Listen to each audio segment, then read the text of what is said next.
Good morning, good morning, good morning. The time for convening has arrived. The Senate will now come to order. I will ask all unauthorized personnel to exit the chamber. I recognize the good senator from Coweta County. Morning, Mr. President. Good morning, colleagues. Today, I am proud to announce that we have our first pages of 2026 in the year of our Lord. Out of Perry, Georgia, we have Presley Caruth. Also out of Perry, we have Shiloh Thigpen. So y'all give our first pages of the year a big round of applause and a big Georgia Senate welcome. Mr. President, the journal has been read and found to be correct. All right, thank you, Senator, and thank you, Pages back there. Glad to have you. It sounds like they're from Perry, Georgia, so that's some good Middle Georgia representation right there. So, is there objection to dispensing of the reading of the journal? Chair hears none. The reading of the journal is dispensed with. Is there objection to the confirmation of the journal? Chair hears none. The journal is confirmed. All senators who have bills and resolutions introduced, please bring them to the Secretary's desk at this time. First reading and references the Senate bills and resolutions. Secretary? Senate Bill 379 by Senators McLaurin of the 14th and others. A bill to be entitled an act to amend Chapter 24 of Title 33 of the Official Code of Georgia annotated relating to insurance generally so as to... Senate Bill 380 by Senators Lucas of the 26th and others. A bill to be entitled an act to amend Article 7 of Chapter 4 of Title 49... Health and Human Services. Senate Bill 381 by Senators Kemp of the 38th and others. A bill to be entitled an act to amend Article 6 of Chapter 2 of Title 20 of the Official Code of Georgia annotated relating to the Quality Basic Education Act so as to provide for education and youth.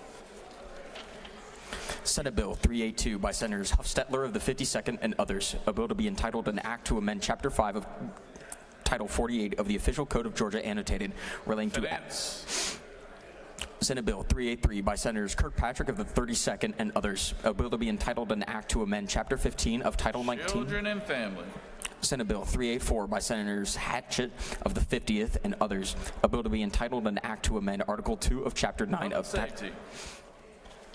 Senate Bill 385 by Senator Moore of the 53rd. A bill to be entitled an act to amend Chapter 1 of Title 28 of the Official... Senate Bill 386 by Senator Moore of the 53rd. A bill to be entitled an act to amend Title 28 of the Official... Senate Bill 387 by Senator Moore of the 53rd. A bill to be entitled an act to amend Title 48 of the Official Code of Georgia annotated. Finance. Senate Bill 388 by Senator Moore of the 53rd. A bill to be entitled an act to amend Chapter 13 of Title 36 of the Official Code of Georgia annotated. Government. General. Senate Resolution 558 by Senators Parent of the 44th and others. A resolution proposing an amendment to the Constitution so as to provide that changes... Reapportionment. Senate Resolution 560 by Senator Moore of the 53rd. A resolution reaffirming Interstate cooperations. Mr. President, that completes the order. It is now time for the morning roll call. Are there any motions to excuse?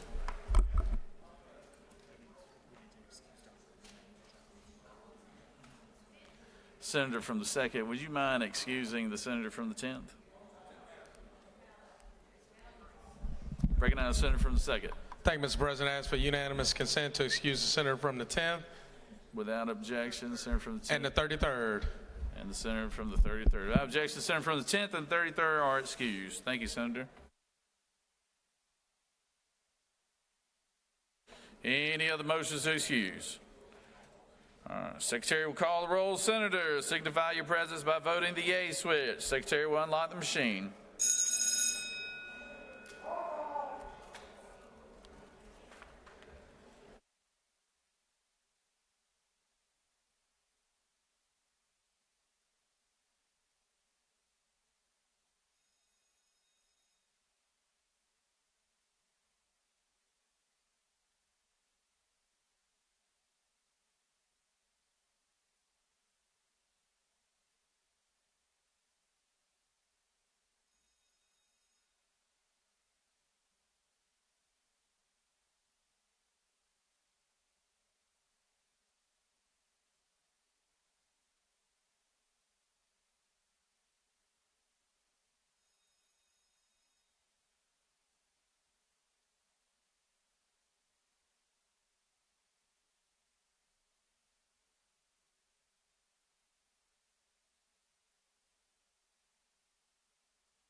Senator from the 24th.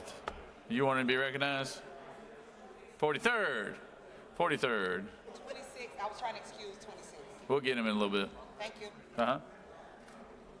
I couldn't get my mic working right now. We're still having problems up here.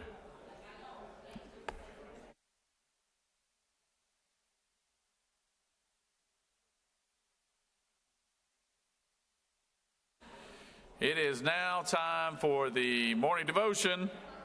All senators, please take your seats and cease all conversation. I would ask that the doorkeepers secure the chamber at this time. I'd like to recognize the newly elected pro tem from the 20th to introduce our pastor of the day and lead us in our pledge of allegiance. Senator? Well, good morning. Happy Legislative Day 2. Please join me in the pledge to our nation's flag. I pledge allegiance to the flag of the United States of America and to the republic for which it stands, one nation, under God, indivisible, with liberty and justice for all. And now our state's flag. Pledge allegiance to the Georgia flag, to the principles for which it stands, wisdom, justice, moderation, and courage. Well, this is indeed a pleasure today. I have the pastor of the day that is Reverend Tom Caruth. He is the pastor at Perry United Methodist Church, where I've attended since I was a child. And he not only is my pastor, but he is a very good friend of mine. Reverend Caruth is he's the senior pastor of Perry Methodist Church. He's a native of Dublin, Georgia. He's a graduate of Dublin High School, Duke University, and Emory University's Candler School of Theology. Before entering seminary, he served as youth minister and pastored churches across Georgia, including Alpha Methodist in Bloomingdale and Byron Methodist, before coming to Perry Methodist Church in 2021. Tom is married to his wife, Shelley. She's originally from Duluth. They have 4 children that attend the Westville School. Holland, a junior, Olivia, a freshman, Presley, a 6th grader who is serving as a page today for us, and Dax, who is in pre-K. Presley's best friend, Shiloh, also from Perry, is serving as a page today with her. Tom's hobbies include preaching sermons that probably should have been 5 minutes shorter, he says, playing rock music with friends, including my brothers and my sons, and eating the best pizza in his life at Ghost Runners Pizza, who is the proprietors there are my 2 sons, Wade and Cody. Tom is just an outstanding guy. He's very inspirational. His sermons and his friendship and his ministry really mean a lot to the Walker family, and I'm just proud to have him here with us today. Thank you, Tom.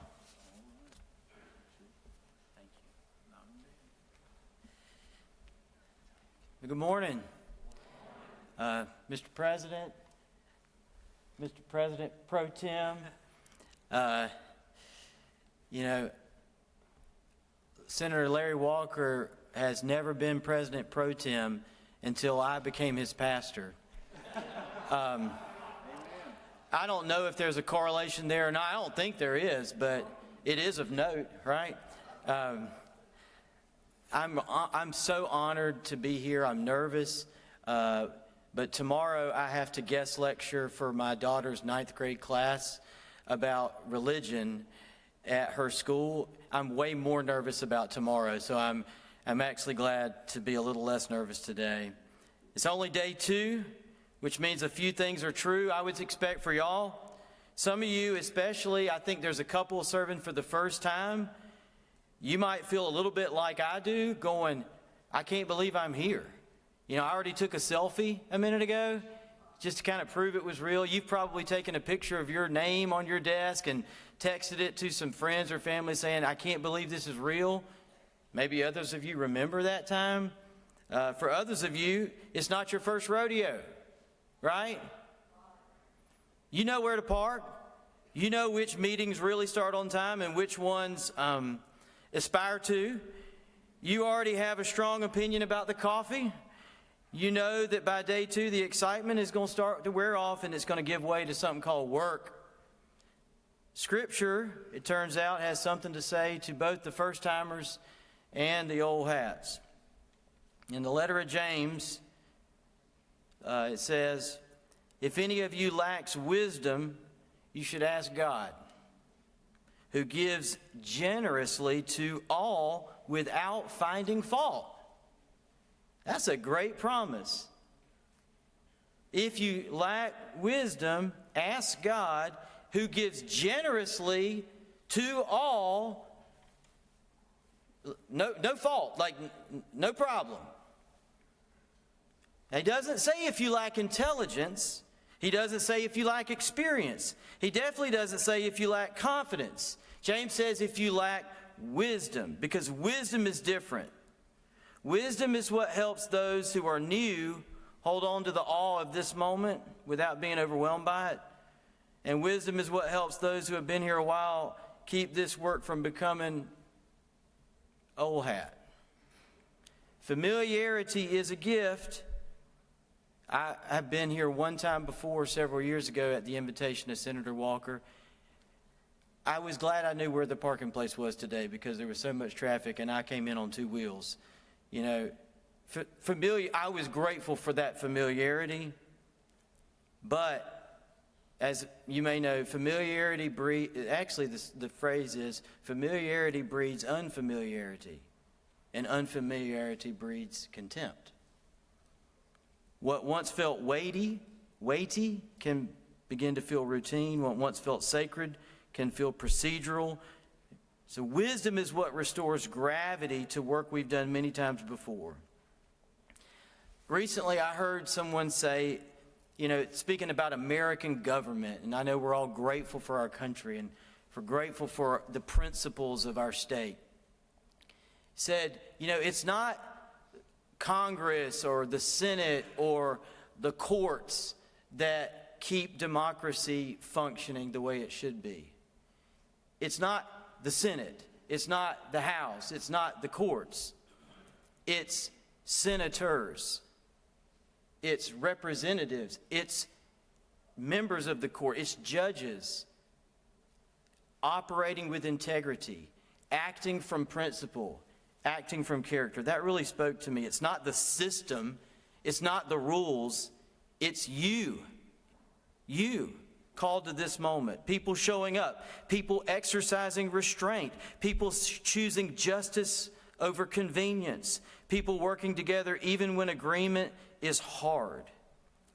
Every one of you, regardless of party or tenure or title, brings something irreplaceable to this room today and every day. Your conscience,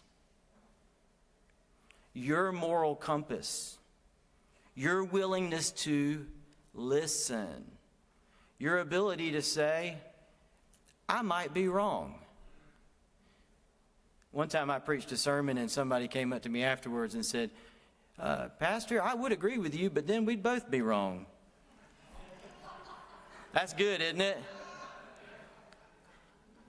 Do we have the ability to say, hey, I might be wrong?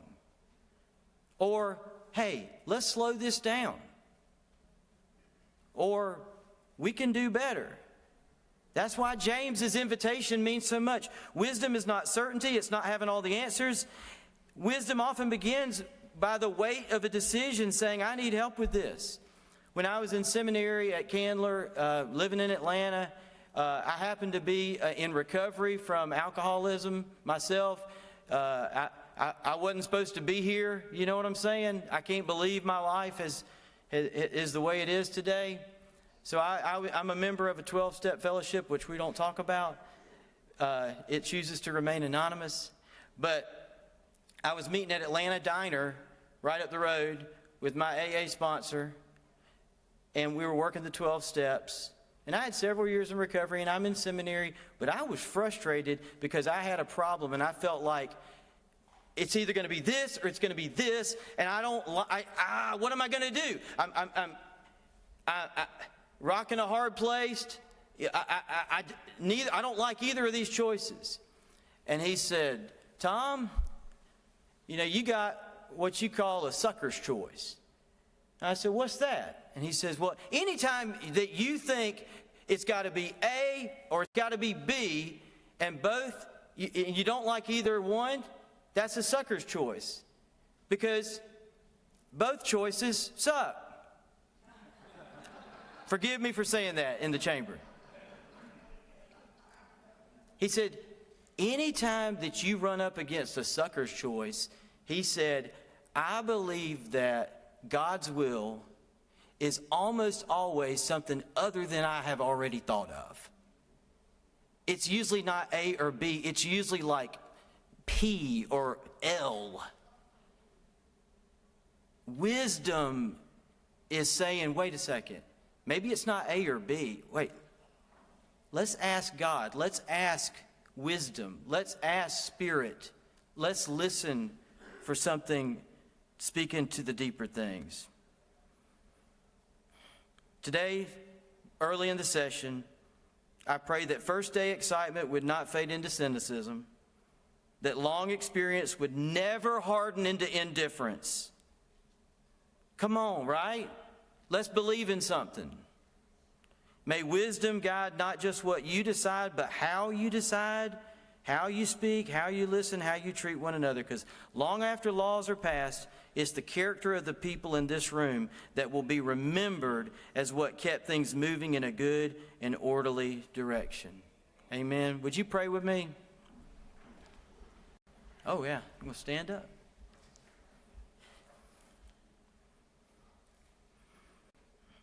I got to do a funeral this week at Perry Methodist Church where I serve, and I was honored to get to meet again Senator Sam Nunn. We were having the funeral for his former law partner, Jim Geiger. And afterwards, someone said, people come up to me and say, wow, it was Sam's cousin, George. People come up to me and said, man, we need more people like that. I'm so proud of him. He stands on principle. And George said that he would reply, well, that's great and all, but you shouldn't stand out. That shouldn't be remarkable that a senator would be that way. Shouldn't we all be that way?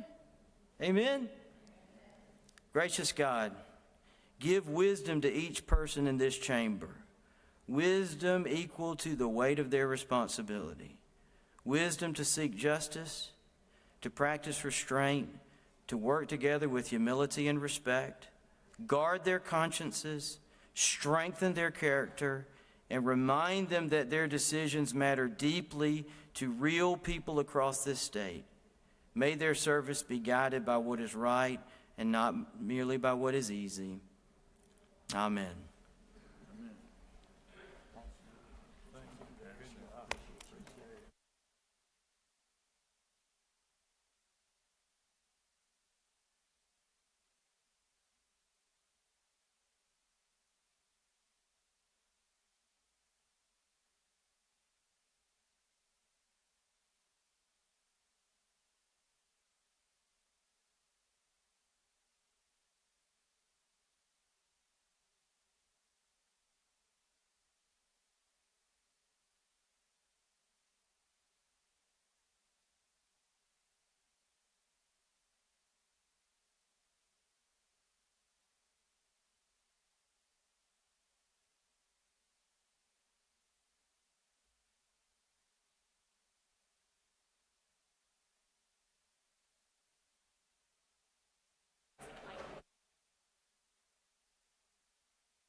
Recognize the senator from the 43rd. For what purpose do you rise?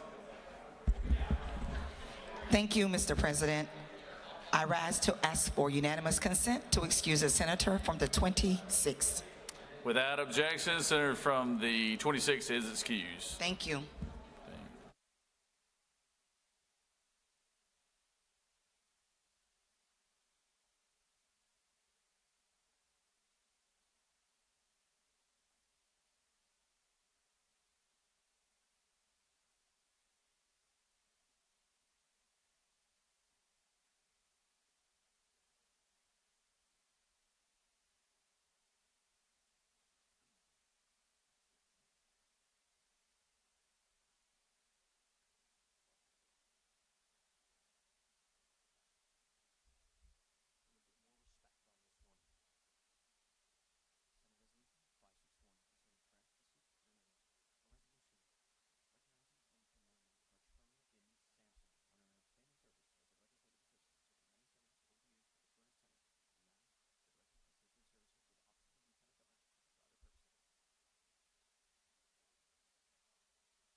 If I could have everyone's attention, please.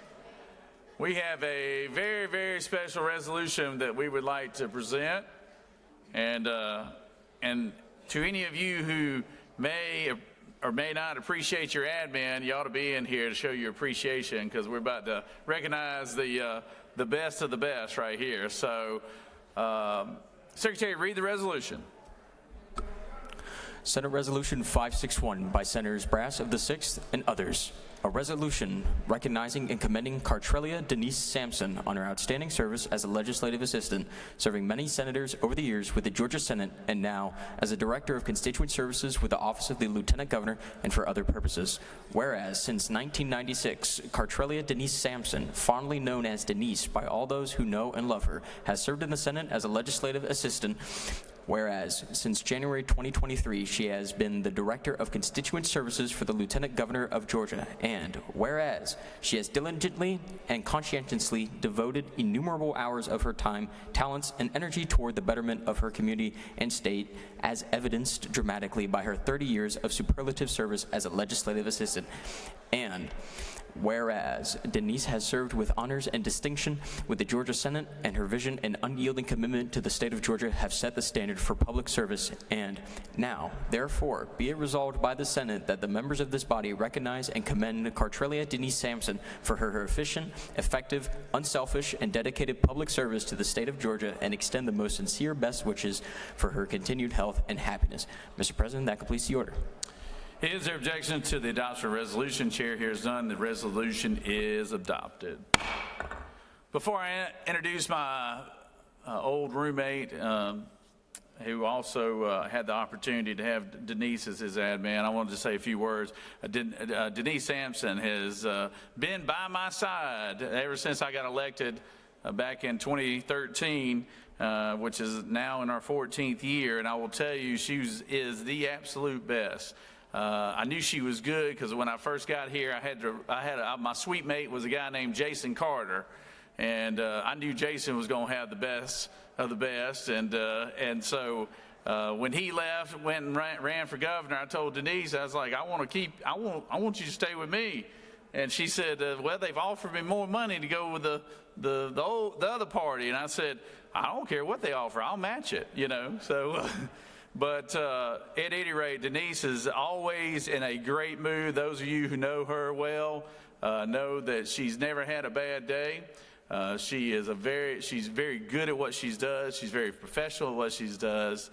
And any and every year, we always have, doesn't matter, the new admins that get hired or the interns that come and work for us for a season, they always find their way to Denise's office because they feel wanted, they feel loved, and they feel appreciated, and she absolutely is the example that I give everyone of what we need to strive through as far as administrative service individuals. So I love her like family.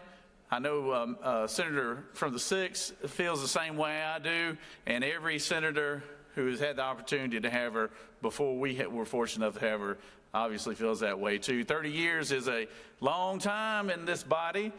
She doesn't look like she looks 30 now, but so it's amazing that she still looks as young as she does, having been around, having to deal with a bunch of senators all the time. But she's a wonderful, wonderful lady, and I'm glad we could recognize her today. But I'll recognize the actual person who brought the resolution, the senator from the 6th.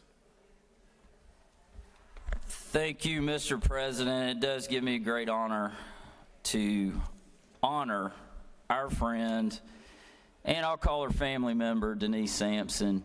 And there's one part of the resolution I do want to highlight, and it says Denise's significant organizational and leadership talents, remarkable patience and diplomacy, keen sense of vision, and sensitivity to the needs of the citizens of this state.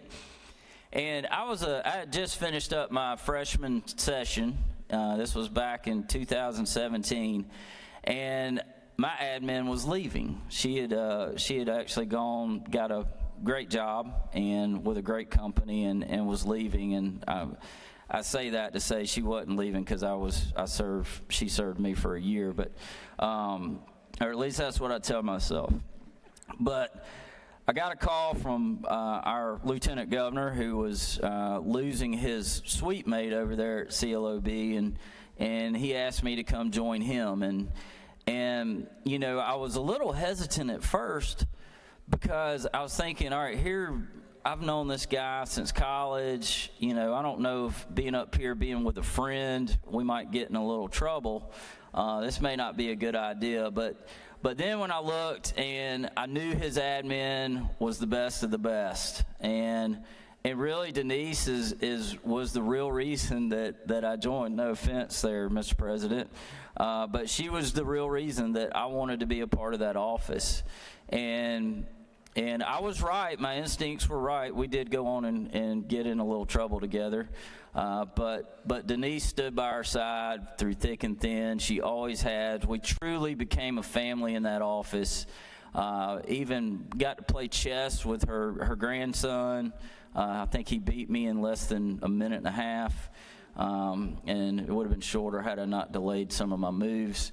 But she's just been a dear friend and just someone that really I look up to. I know the president of the Senate looks up to her as well, because she just truly cares about people. She cares about helping citizens of Georgia. She cares about helping us. And I think about like Nick Saban and his coaching tree, and you see the people that were under his tutelage and they've gone on to do great things.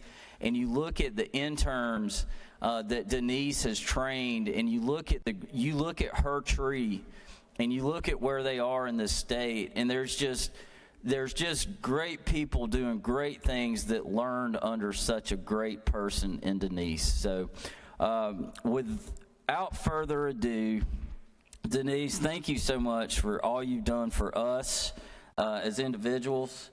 Thank you for all you've done for the citizens of this great state over 3 decades of service. So Denise, I know you're very short of words, but I'd love for you to address the Senate.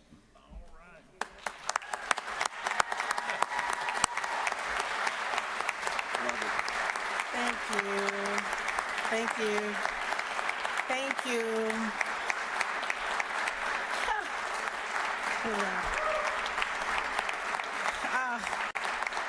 Thank you. Thank you all so much. Thank you. Thank you, Lieutenant Governor. Oh, I was so young when I started here. Thank you all so very much for this recognition. I should not be nervous, but I am quite nervous. But this is my family. Lieutenant Governor, we did have a fun office. We stayed in the office for 10 full years in the office. So thank you, Lieutenant Governor, for this great recognition. Thank you for this amazing team that we have. I feel like I have team members, colleagues that are not just colleagues, but they are real friends. And we have a great synergy together. But I appreciate it so much. I feel like it is a blessing and it is an honor for me to call the Senate my family. This is my home. I guess that's why I stayed for 30 years. But it's been a magnificent ride, as it continues to be a magnificent ride. So thank you all so very much. It means a lot. Thank you. All right. Good job. Good job.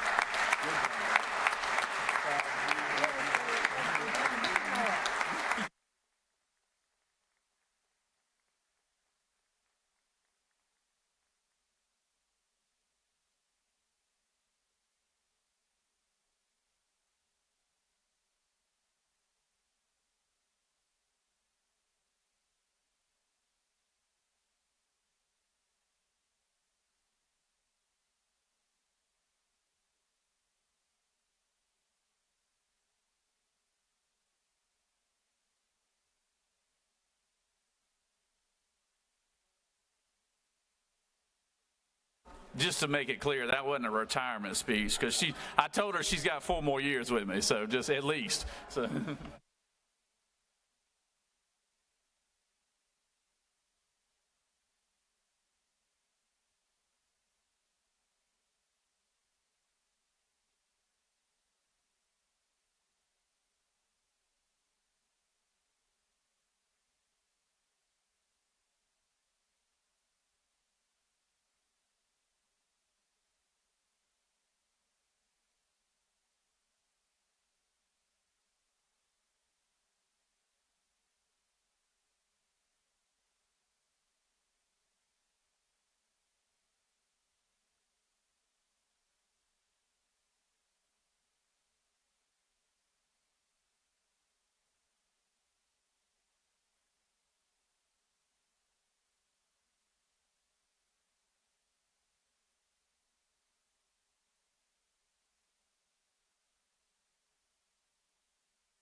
It is always nice to have our doctors of the day and recognize them for their hard work and their time that they volunteer for us. And once again, I'll recognize the Senator from the 6th to introduce our doctor of the day.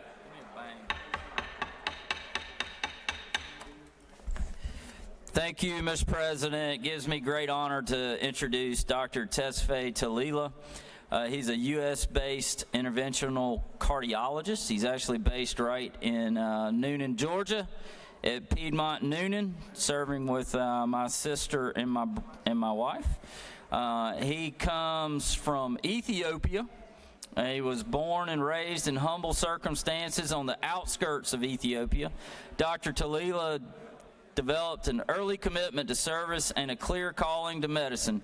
Guided by this purpose, he pursued medical education at the University of Ethiopia, graduating in 2008 as class valedictorian.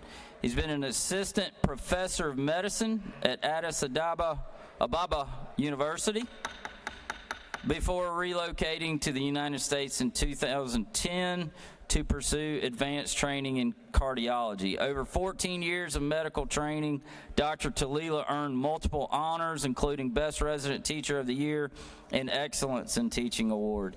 Dr. Talila holds board certifications in internal medicine, cardiovascular disease, interventional cardiology, nuclear cardiology, and adult echocardiography.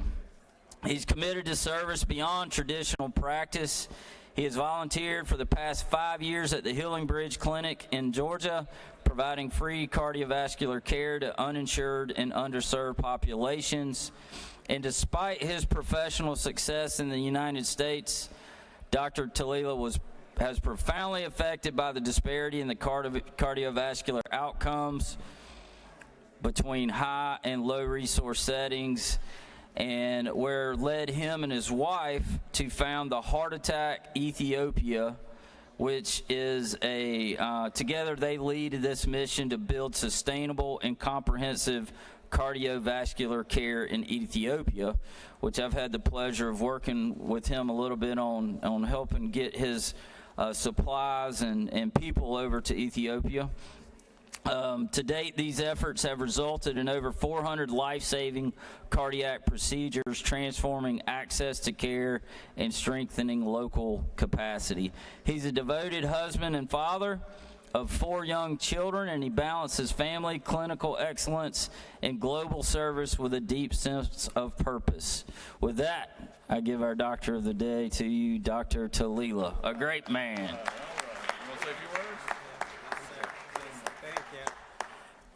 Good morning, Mr. President, members of the Senate.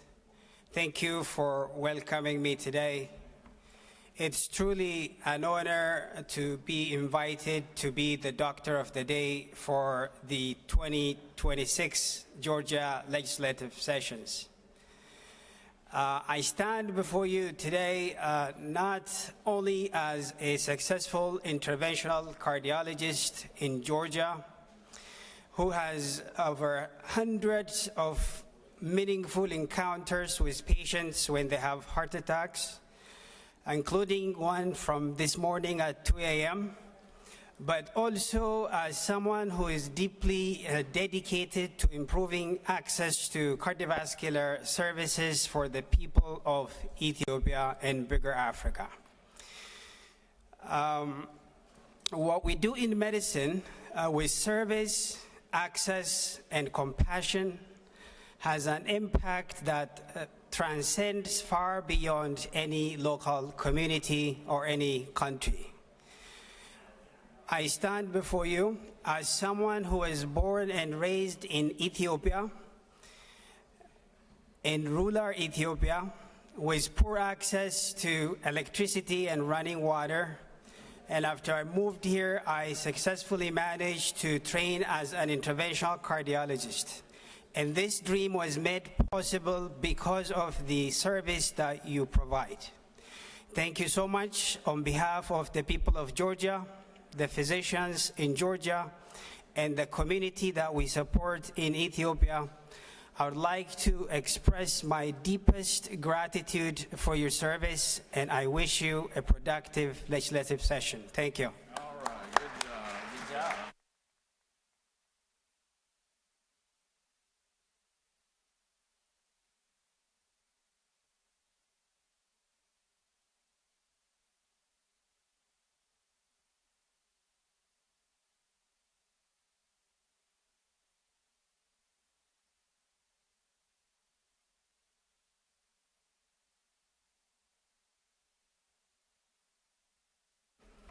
Recognize the minority leader for a motion.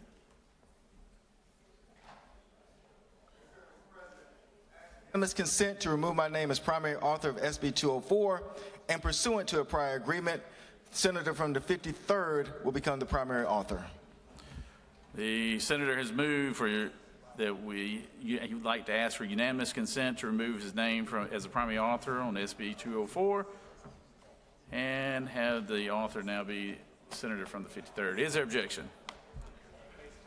Secretary, read the caption. Senate Bill 204 by Senator Jones of the 22nd. A bill to be entitled an act to amend Code Section 17770 of the Official Code of Georgia annotated relating to trial upon accusations in certain felony and misdemeanor cases and trial upon plea of guilty or nolo contendere, so as to allow for offenses that are not serious violent felonies, sexual felonies, or other certain offenses to be charged by accusation of the district attorney, to provide for definitions, to provide for conditions, to provide for related matters, to repeal conflicting laws, and for other purposes. Mr. President, that completes the order. Is there objection? Without objection, motion granted.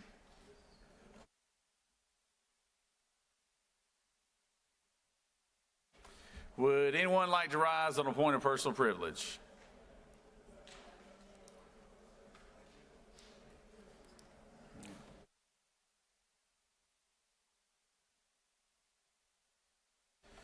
You have before you a consent calendar privilege resolutions. Does any senator wish to remove a resolution from the consent calendar? Is there objection to adoption of the resolution on the consent calendar? Chair hears none. The resolution on the consent calendar is adopted.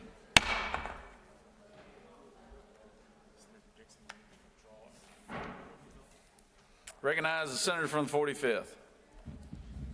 Thank you, Mr. President. I ask for unanimous consent that SB 106 be withdrawn from the Committee of State and Local Government Operations and be committed to the Committee on State and Local Government, Government Operations General.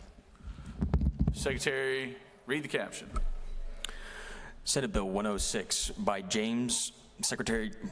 Senator James of the 28th, a bill to be entitled an act to amend Article 1 of Chapter 7 of Title 44 of the Official Code of Georgia annotated relating to landlord and tenant in general so as to repeal Code Section 44719 relating to restrictions on rent regulation by local governments, to provide for related matters, to repeal conflicting laws, for other purposes. Mr. President, that completes the order.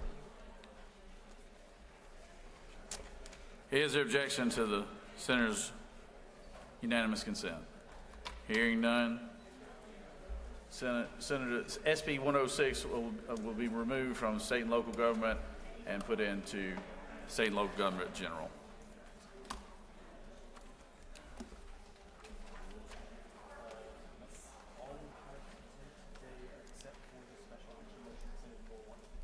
And he is not at his chair right now.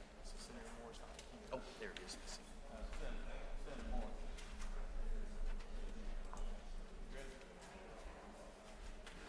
Recognize the senator from the 53rd for a motion. Thank you, Mr. President. I move that this Senate agree to the House substitute on Senate Bill 204. Senators move that the Senate agree to the House substitute on Senate Bill 204. Secretary, read the caption.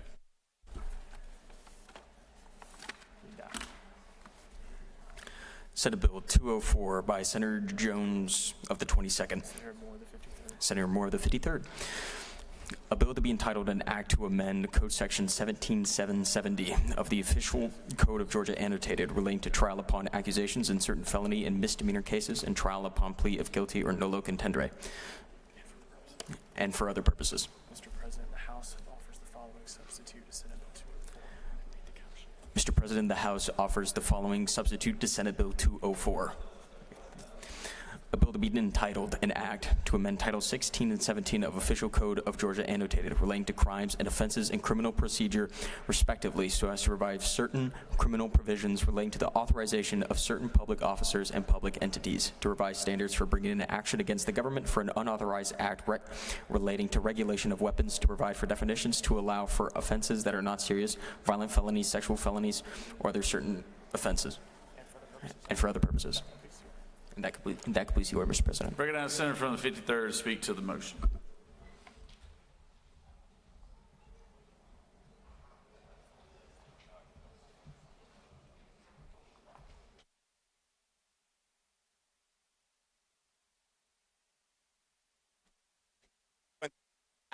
Representatives that there are a lot of deceivers over there. And they have deceived a great piece of legislation. A piece of legislation that this Senate passed out is Senate Bill 163, which was the most pro-gun piece of legislation that I've seen passed out since I've been a member of the Senate. And I remind you of that piece of legislation. It makes all Georgians, regardless of whether you're from a rural area like my home county of Dade County, or whether you're from DeKalb County, you can travel the state freely knowing that you're not going to be a victim of a crime and then be made a criminal, as we've seen in Savannah, Georgia. So what did the House do? They took a great piece of legislation from the Senate and they gutted it, and then they gutted a Democrat's bill, and they put my legislation in with Senate Bill 204. But luckily, the minority leader and I have agreed to switch over who is the primary author, so the Democrats don't have to take responsibility for this great piece of pro-gun legislation. This is now Senate Bill 204. Now, let me remind you again what this piece of legislation does. Right now, there are 41 Georgians in Savannah who were victims of a crime who are now been made criminals because some municipality like Savannah has passed gun legislation that is more stringent than what this General Assembly has already passed. You see, we are the supreme lawmaking authority in this state, not some liberal municipality. We already understand that we have preemptive powers as a legislature, and what this legislation does is it gives those preemptive powers to the citizenry. So any citizen can sue a place like Savannah for violating their gun rights at a tune of $25,000 per occurrence. That puts teeth into it, and they don't have to depend on some bureaucracy like our Attorney General to take care of their rights. We're putting freedom back into the hands of the citizenry. I ask for your favorable consideration on this legislation, and it will be the most pro-gun piece of legislation that this Senate has passed since I've been here. Thank you, Mr. President. I'll yield the well. Senators yield. Senator from the 14th, for what purpose do you rise? Parliamentary inquiry, Mr. President. State your inquiry. I don't know. This just seems like kind of an exhausting conversation. I know we have a lot of afternoon plans. Is there any reason that the chair is aware of why we couldn't do this tomorrow? Senator is very inquisitive.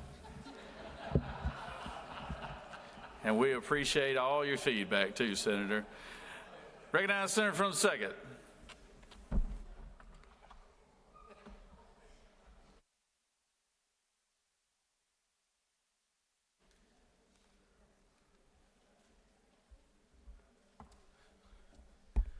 Well, thank you, Mr. President. I didn't intend to be in the well this early in this legislative session, but I want to be clear about a couple things. The city of Savannah supports the Second Amendment. I support the Second Amendment, and as a gun owner, I want to be clear about what the ordinance does and what it does not do. This ordinance that the city of Savannah has passed regulates the car and not the gun, and this has reduced gun thefts by over 30% in 1 year in the city of Savannah alone. The city overwhelmingly supports the Second Amendment, but they also believe that public safety is at risk when guns are stolen from unlocked cars. And if someone is going to carry their firearm with them and they're going to use it for protection, a gun in your car cannot protect you from someone breaking into your house. And so if they're breaking into your home and you got to then get out of your house to get to your car to then get said firearm to protect yourself, then you've already lost. And so it is important that we understand the impact of this ordinance. Again, it is not regulating the gun. It is not regulating the gun owner. It is regulating the car, saying that you cannot leave an unlocked, loaded firearm in a vehicle. The same way you would not want a police officer to leave their police unit unlocked with firearms in the car, the same way we would like gun owners to be responsible to not leave them in their vehicles unlocked as well, so that they could fall into the wrong hands very easy. And you don't know when someone is going to become a criminal or not until they become a criminal, until they cross that line. There's no predetermination of who's going to do what. So with that, I would ask for my colleagues to vote no on this legislation, and let's take it about the right way and do it in the right way. With that, Mr. President, I yield the will. Senators yielded. Does any other senator wish to speak for or against the measure? Chair hears none.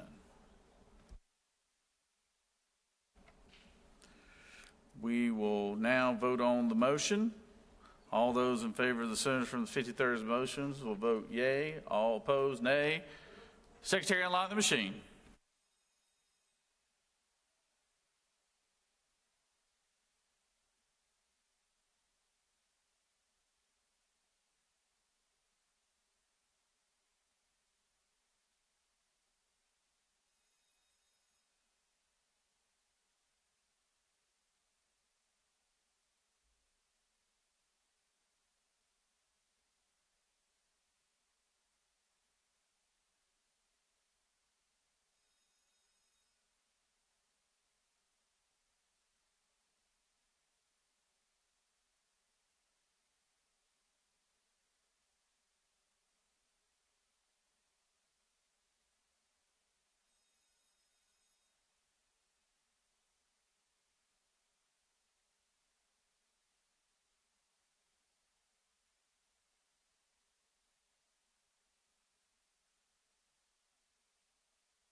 On the motion to agree to House substitute, the yeas are 32, the nays are 21, and the motion prevails.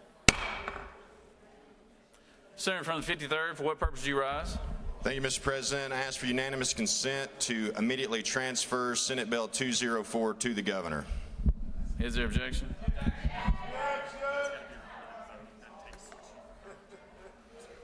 Well, we'll put it on the board. How about that? All those in favor of the motion vote yea.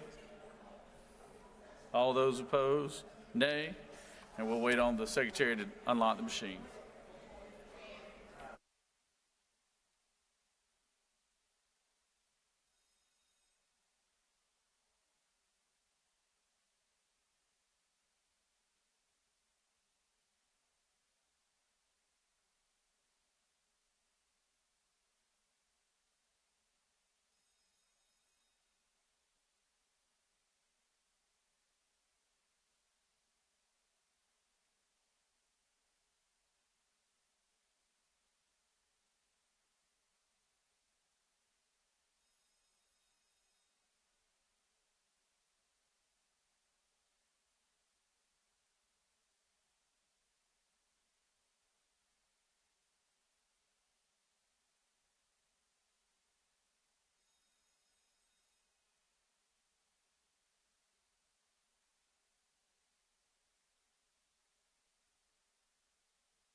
On the motion to immediately transmit to the governor's office, yeas are 31, the nays are 21, and this motion prevails.